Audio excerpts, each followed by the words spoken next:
నాగర్ కర్నూలు జిల్లా ఉరుకొండపేట ఆంజనేయ స్వామి ఆలయానికి వెళ్లిన ఓ మహిళపై కొందరు దుండగులు దారుణానికి ఒడికట్టారు. మొక్కులు తీర్చుకునే క్రమంలో మహిళ ఆలయంలో నిద్ర చేసేందుకు వెళ్లింది. అర్ధరాత్రి వేళ కాలకృత్యాలు తీర్చుకునేందుకు ఆలయ సమీపంలోని గుట్ట ప్రాంతంలోకి వెళ్లగా అప్పటికే మాటు వేసి ఉన్న 9 మంది వ్యక్తులు ఆమెపై అత్యాచారం చేశారు.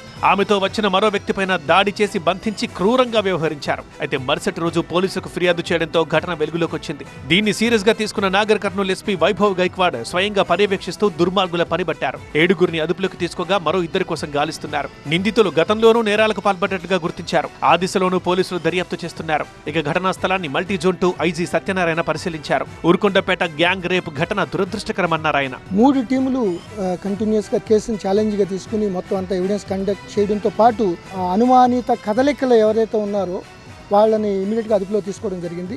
బాధితురాలు నిర్మానుష్య ప్రాంతానికి వెళ్లడాన్ని నిందితులు ఆసరాగా తీసుకుని సామూహిక అత్యాచారం చేశారంటూ వెల్లడించారు ఐజీ.